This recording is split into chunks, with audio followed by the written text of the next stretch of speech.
አሐዱ አምላክ አሜን። የእግዚአብሔር ቤተሰቦች፣ የእመቤታችን የቅድስት ድንግል ማርያም የአስራት በኩራት ልጆች፣ የቅዱሳን ወዳጆች በእግዚአብሔር ስም እንደምን አላችሁ? እግዚአብሔር አምላካችን፣ እግዚአብሔር መጋቢያችን፣ እግዚአብሔር ጠባቂያችን በቸርነቱ በምሕረቱ ጠብቆ ለዚህ ሰዓት ስላደረሰን ስላበቃን ስሙ የተመሰገነ ይሁን። እንደ እግዚአብሔር ቸርነት እንማማራለን። እግዚአብሔር አምላካችን ሚስጥሩን ጥበቡን ገልጾ እንዲያስተምረን ለእኛ የሚገባውን እንዲያደርግልን ቅዱስ ፈቃዱ ይሆንልን። እንግዲህ እንደ እግዚአብሔር ቸርነት ጰራቅሊጦስ በሚል ርዕስ እንማማራለን። እንግዲህ አምላካችን መድኃኒታችን ኢየሱስ ክርስቶስ ሞትን ድል አድርጎ ከተነሳ በኋላ በ50ኛው ቀን የሚከበር በዓል ነው፣ በዓለ ጰራቅሊጦስ።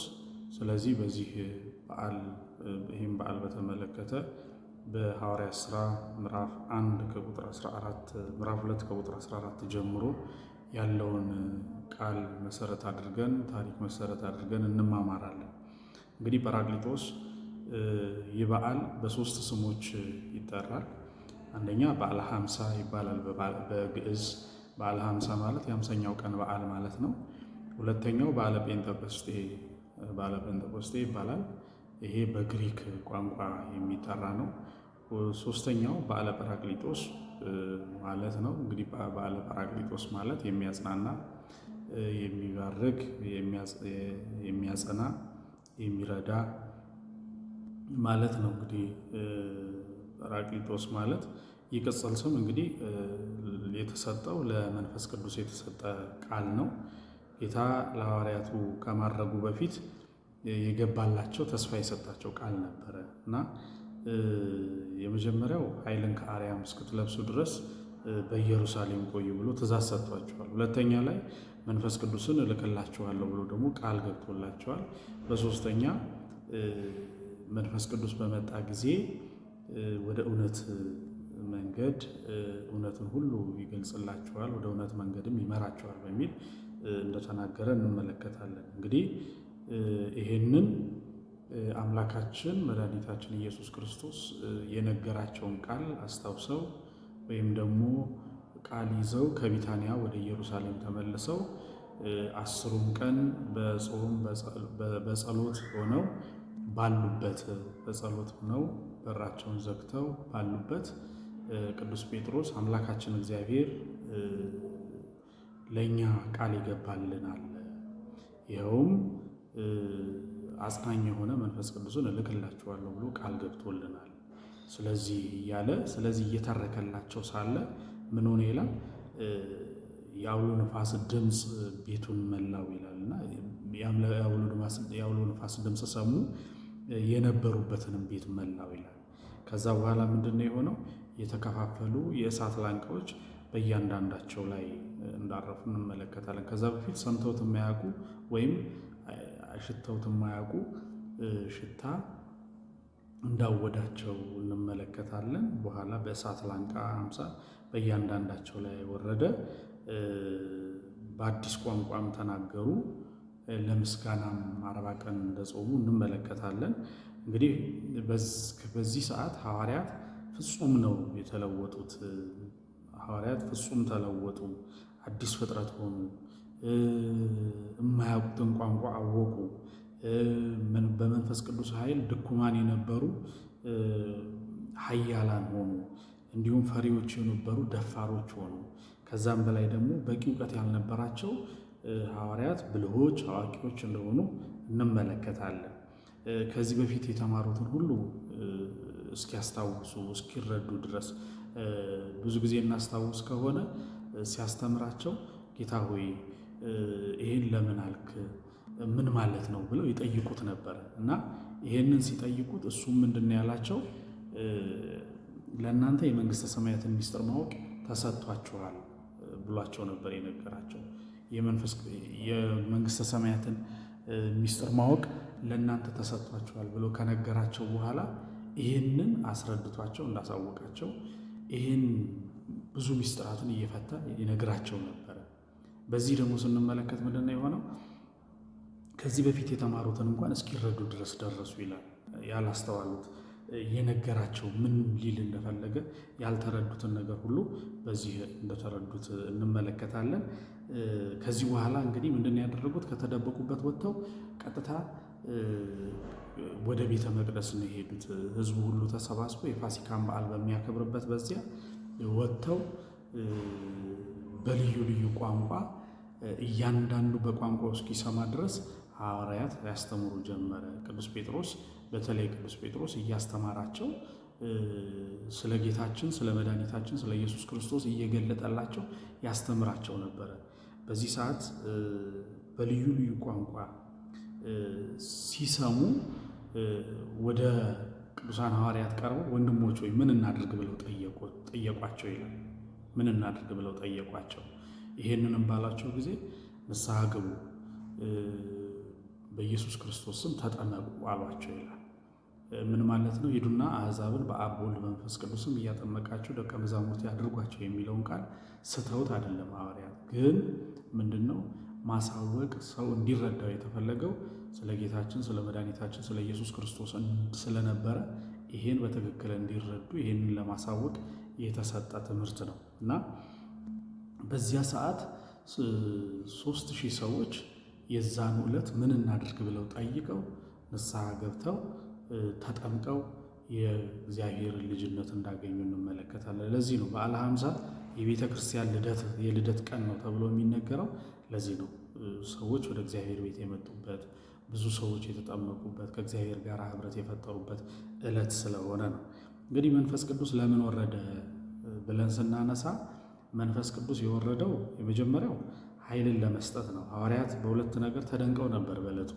የመጀመሪያው ጉዳይ አዲስና እንግዳ የሆነ ትምህርት በድፍረት ያስተምሩ ነበረ እና ይሄ ሰምተውት የማያውቁ ስለነበረ ሌሎቹ በጣም ይደነቁ ነበረ በትምህርቱ። ሌላው እያንዳንዳቸው በየራሳቸው ቋንቋ ይሰሙ ነበር ይላል። ትውልደ እስራኤላውያን ወይም እስራኤላውያን በተለያየ ሀገር ተበታትነው ሄደው ልክ እኛ ለበዓል ወደ ቤተሰብ እንደምንሄደው ሁሉ ወደ ሀገራቸው ተመልሰው በየነበሩበት ሀገር ይሰሙት ይናገሩት የነበሩትን በተወለዱበት በሌላ ሀገር ላይ ተወልደው ቤተሰቦቻቸውን ጥየቃ በዓሉን አብረው ለማክበር የመጡት ይሰሙት የነበሩትን ቋንቋ ሁሉ ይናገሩት የነበሩትን ቋንቋ ይነግሯቸው ነበረ እና ሌሎችም በዓሉን ለማክበር የመጡ ስለነበረ ሁሉም በየራሳቸው ቋንቋ ይሰሙ ነበረ እና ኃይልን ለመስጠት እንደተገለጠ እንመለከታለን።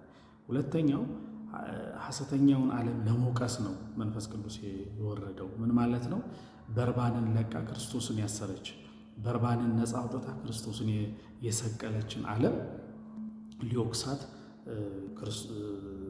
መንፈስ ቅዱስ እንደወረደ እንመለከታለን። ሶስተኛ ሰዎችን ወደ እውነት ለመምራት ምንድን ያላቸው ጌታ መንፈስ ቅዱስ በመጣ ጊዜ ወደ እውነት መንገድ ይመራችኋል፣ እውነትንም ይገልጥላችኋል ብሎ እንደነገራቸው እንመለከታለን። ይህንም በተለያየ ቦታዎች ላይ እንመለከታለን እና የሚያናግር እውነትንም የሚገልጽ እሱ እንደሆነ የሚያሳይ እንደሆነ እናያለን። አራተኛው ስለ ወልደ እግዚአብሔር ለመመስከር ነው። ሰው በመንፈስ ቅዱስ ገላጭነት ነውና የሚያስተምረው ስለ ጌታችን ስለ መድኃኒታችን ስለ ኢየሱስ ክርስቶስ ለመግለጥ ነው። ከሰማይ ከወረደ በቀር ወደ ሰማይ የወጣ የለም እንደተባለ ስለ እሱ ማንነት ስለ እሱ ክብር ስለ እሱ ሊገልጥ መንፈስ ቅዱስ እንደወረደ እንመለከታለን እና ይሄንን ነው እንግዲህ መንፈስ ቅዱስ በራሳቸው ላይ ወረደ ስንል በእሳት ላንቃ እንደወረደ በነፋስ አምሳል እንደወረደ እንመለከታለን። በነፋስ አምሳል ወረደ፣ በአውሎ ነፋስ አምሳል ወረደ ስንል መንፈስ ቅዱስ በነፋስ ይመሰላልና ይሄም ምንድነው?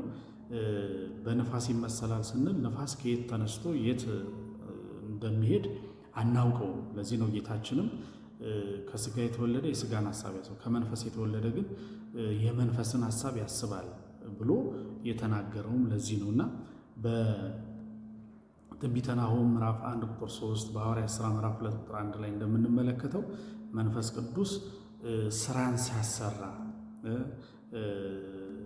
ሲያሰራ እንጂ እንዴት እንደሆነ የሚታወቅ አይደለምና ነው እና ይሄ በዮሐንስ ወንጌል ምዕራፍ 3ም የተገለጠ እንደሆነ እንመለከታለን። አንድም መንፈስ ቅዱስ ንፋስ ዛፍን ሲያወዛውዝ እና በዛ አካባቢ ላይ ነፋስ እንዳለ እንረዳለን። እንዲሁ ደግሞ መንፈስ ቅዱስ ዛፍን ሲያወዛውዝ እንደምናየው እንደምንረዳው ሁሉ ነፋስ እንደ ዛፍን ሲያወዛውዝ ሌሎች ነገሮችን ሲያንቀሳቀስ እንደምንረዳው ሁሉ መኖሩን መንፈስ ቅዱስም ስራ ሲያሰራ በዚያ እንረዳለን። አንድም ነፋስ ሕይወት ነው። ለክርስትናችንም መንፈስ ቅዱስ ሕይወት ነው። መንፈስ ቅዱስ ሕይወት ነው። ለአገልግሎታችን ሕይወት ነው። ለአገልግሎታችን ጣዕም ነው። ለዚህ ነው አንዳንድ ጊዜ ስጋዊ እስኪመስል ድረስ አገልግሎታችን ትርጉም የሚያጣበት ምክንያት በመንፈስ ቅዱስ የተቃኘ ሳይሆን ሲቀር ነው።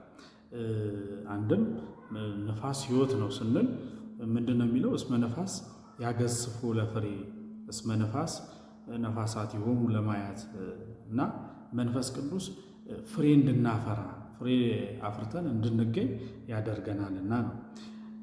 አንድም የወረደው መንፈስ ቅዱስ በእሳት አምሳል ነው። እንደ ወርቅ ሊያነጥራቸው በእሳት አምሳል እንደወረደ እንመለከታለን።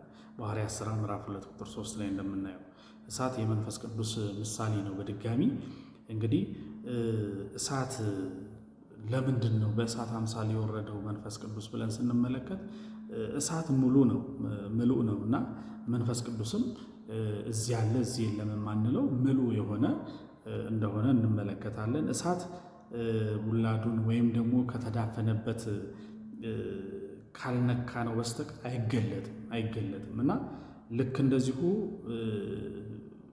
መንፈስ ቅዱስም ሚስጥርን ሲገልጥ የተከፈተ የተዘጋ ሲከፍት እና አንደበትን ከፍቶ ሲያናግር እንጂ ተሸፍኖ ወይም ደግሞ በሰው ሕይወት ውስጥ ላንመለከተው እንችላለን። ስራን ሲያሰራ ግን እንመለከታለን። አንድም እሳት ከተዳፈነበት ሲገለጥ ትንሽ ሆኖ ይጀምርና ሳር ቅጠሉን ከዛ በኋላ እያቃጠለ አካባቢውን ሁሉ እየሞላ እያቃጠለን ይሄዳል። እንደዚህ ሁሉ መንፈስ ቅዱስ እኛንም በጥምቀት ሲሰጠን በመጠን ነበር እና ኋላ ግን በጾም በጸሎት በትሩፋት በምግባር በሃይማኖት እያሰፋ ነው እያጠነከር ነው እንደምንሄድ እንመለከታለን። እሳት ጣዕም ያመጣል። ጥሬ ነገር በእሳት ሲነካ እንዲጣፍጥ መዓዛ እንዲኖረው ያደርጋል። መንፈስ ቅዱስም ለሕይወታችን ለአገልግሎታችን ለኑሯችን ጣዕም ነው እና ጣዕም መዓዛ ይሆናል። እሳት አካልን ይለውጣል። ለምሳሌ አንድ ትልቅ ነገር እሳት ውስጥ ሲገባ ቀልጦ ሊጠፋ ይችላል፣ ወይ ደግሞ በስሎ መጠኑ ሊያንስ ይችላል። እንደዚህ ሁሉ መንፈስ ቅዱስም ታሪክን ይቀይራል። የነበረ ማንነታችንን የነበረ ሕይወታችንን ይቀይራል። እሳት በመጠን ቢሞቁት ሕይወት ይሆናል። ከመጠን ካለፈ በመጠን ቢሞቁት ሕይወት ይሆናል፣ ደዌን ያርቃል። ከመጠን ካለፈ ግን ያቃጥላል፣ ይጎዳል። መንፈስ ቅዱስም እንደዚህ ነው። መንፈስ ቅዱስም በመጠን በሚገባ ከመረመሩት ምስጢርን የሚገልጥ ሕይወትን የሚሰጥ እንደሆነ እንመለከታለን። ድንበር አልፈው ካልሆነ ግን ይጎዳል እና ለዚህ ነው ሊቁ አባታችን አባ ሕርያቆስም ምን ይላል? እሳት በላኢ ለአማጽያን ለእለ ይክህዱ ስሞ ወእሳት ማህያዊ ለርቱዓነ ልብ ለእለ ይገብሩ ፈቃዱ ይላል። ፈቃዱን ለሚያደርጉ ሕጉን ለሚጠብቁ የሕይወት እሳት ነው። ነገር ግን ስሙን ለሚክዱ ለአማጽያን ግን የሚባላ እሳት ነው ይለዋል እና ይህን ይገልጻል። አንድም እሳት ያቀረቡለትን ሁሉ ያቃጥላል። መንፈስ ቅዱስም የአሕዛብንም የሕዝብንም ልመና፣ ጸሎት፣ ምስጋና፣ መስዋዕት እንደሚቀበል እንመለከታለን። እሳት ውሃ ገደል ካልገደበው ሁሉን ላጥፋ ቢል ይችላል። መንፈስ ቅዱስም ቸርነቱ ካልገደበው ቸርነቱ ካላስቀረው ሁሉን ሊያጠፋ ይችላል። እሳት ዱርን ይገልጣል፣ ደንን ይመነጥራል።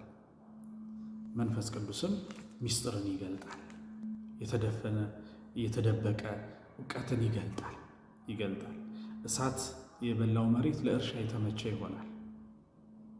በመንፈስ ቅዱስ የተካኘ በመንፈስ ቅዱስ የተያዘ ሰውነትም እንዲሁ የእግዚአብሔር ስራ ሊሰራበት ፍሬ ሊፈራበት እንደሚችል ያሳየናል። እንግዲህ መንፈስ ቅዱስ ደግሞ ማን ነው የሚለውን እናያለን። መንፈስ ቅዱስ ማን ነው? እንግዲህ መንፈስ ቅዱስ ፈጣሪ ዓለማት ነው። በመዝሙር 32 ቁጥር 6 ላይ እንደምንመለከተው መንፈስ ቅዱስ ፈጣሪ ዓለማት እና እንደሆነ ይነግረናል። በእግዚአብሔር በመንፈስ ዓለማት እንደጸኑ፣ ዓለማት እንደተፈጠሩ፣ ዓለማት እንደከበሩ እንመለከታለን።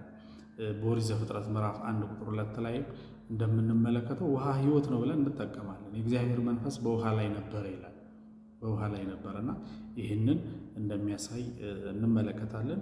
ሌላ ሁለተኛው መንፈስ ቅዱስ እግዚአብሔር ነው። በትንቢተ ኢሳይያስ ምዕራፍ 6 ቁጥር 1 ላይ እንደምንመለከተው መንፈስ ቅዱስ እግዚአብሔር ነው። ይሄን መንፈስ ቅዱስ እግዚአብሔር ነው ብለን የምንመለከተው በአንድነት በሶስትነት እግዚአብሔር ሲመሰገን ይሄንን እናይበታለን፣ እንመለከትበታለን። ሌላው እንዲሁ መንፈስ ቅዱስ ከመንፈስ ቅዱስ ጋር ከአብ ከወልድ ጋር በአንድነት የሚመሰገን በአንድነት የሚወደስ በአንድነት የተካከለ የሚመለክ እንደሆነ እንመለከታለን። ለዚህ ነው መድኃኔ ዓለም ኢየሱስ ክርስቶስ ሥጋን ለብሶ እኛን ለማዳን ወደዚህ ዓለም ወደዚህ ምድር በመጣ ጊዜ የተናገረው ቃል አለ። ቅዱስ ኤፍሬም ሶርያዊ ምንድን ነው የሚለው? እስመ በፈቃዱ ወበስምረት አቡሁ ወመንፈስ ቅዱስ መጽአ ወአድኀነነ ይላል። በራሱ ፈቃድ በአባቱ ፈቃድ በመንፈስ ቅዱስ ፈቃድ መጥቶ አዳነን ይላል። መንፈስ ቅዱስ በግብሩ ሰራጺ ነው። አብ ወላዲ ነው፣ ወልድ ተወላዲ፣ መንፈስ ቅዱስ ሰራጺ ነው፣ ይወጣል ማለት ነው። እና ይህንን እንመለከታለን። መንፈስ ቅዱስ ሙሉ በኩልኤ ነው። እግዚአብሔር እዚህ ያለ እዚህ የለም ብለን እንደምንለው ሁሉ መንፈስ ቅዱስም ሙሉ በኩልኤ ነው። በሁሉም ቦታ አለ። እዚህ አለ እዚህ የለም ብለን የምንናገርለት አይደለም። መንፈስ ቅዱስ ከውድቀት የሚያነሳ ነው። የወደቁትን የሚያነሳ ተፍገምግመው ያሉትን የሚያጠነክር የሚያበረታ ነው መንፈስ ቅዱስ። አንድም መንፈስ ቅዱስ ናዛዚ ነው። ምን ማለት ነው? የሚያረጋጋ ነው። ናዛዚ ነው ስንል የሚያረጋጋ ነው መንፈስ ቅዱስ። ይሄንን እንግዲህ መንፈስ ቅዱስ ለሐዋርያት አንዱ የሚያጸና የሚያረጋጋ መንፈስ ቅዱስን እልክላችኋለሁ የተባሉት ይህንን እንመለከታለን። ሌላው የምንመለከተው መንፈስ ቅዱስ ሚስጥር ገላጭ ነው፣ ከሳቴ ነው፣ ሚስጥር ገላጭ ነው። ሐዋርያት እውቀት ያልነበራቸው ብልሆች አዋቂዎች እንዲሆኑ ያደረጋቸው መንፈስ ቅዱስ ነው። ሚስጥር ገላጭ ነው የምንለው ለዚህ ነው። አንድም ሰው ቢናገር ሰው ሊናገር የሚችለው እግዚአብሔር በፈቀደለት በገለጠለት መጠን እንደሆነ ሁልጊዜ ስንማር የምንናገረው የምንሰማው ነው። እግዚአብሔር ነው የሚያናገረው። ልክ ይሄ ማይክ እኔ ካልተናገርኩበት ድምፅ እንደማያስተላልፍ ሁሉ መንፈስ ቅዱስ ሚስጥርን ካልገለጠ በስተቀር ሰው ምንም ከአንደበቱ የሚወጣ አንዳች ሚስጥር እንደሌለው እንመለከታለን። አንድም መንፈስ ቅዱስ የሚያነጻ ነው፣ መንጽሔ ነው፣ የሚያነጻ ነው። ከኃጢአት በበደል በርኩሰት ውስጥ ያሉትን የሚያነጻ ነው እና መንፈስ ቅዱስ መንጽሔ ነው እንላለን። ሌላው መንፈስ ቅዱስ የሚያጸና ነው፣ መጽንዒ ነው፣ የሚያጸና ነው። በሃይማኖት በምግባር የሚያጸና በተጋድሎ የሚያጸና በልጅነት የሚያጸና በብኩርና የሚያጸና እንደሆነ እንመለከታለን። በሰማነው ቃል ጸንተን በሰማነው ቃል ኖረን በርትተን እንድንኖር የሚያደርገን መንፈስ ቅዱስ ነው።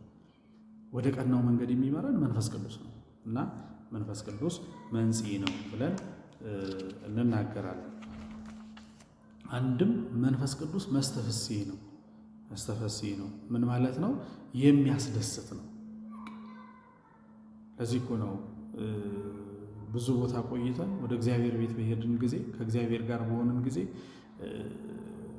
ከእግዚአብሔር ጋር ስንነጋገር ሕይወታችን፣ ኑራችን፣ አንደበታችን እንደው ሁሉ ነገር ከብዶብን ባለበት ከእግዚአብሔር ጋር ስንሆን ቃሉን ስንሰማ ምን ይሆናል? ወደ እግዚአብሔር ቤት ስንሄድ ልቦናችን ይደሰታል።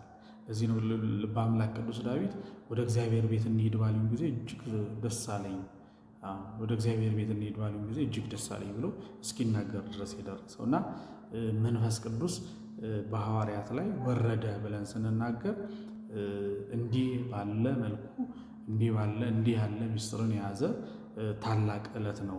ዕለቱ በዓለ ጰራቅሊጦስ የምንለው እንግዲህ ትልቅ በዓል ነው።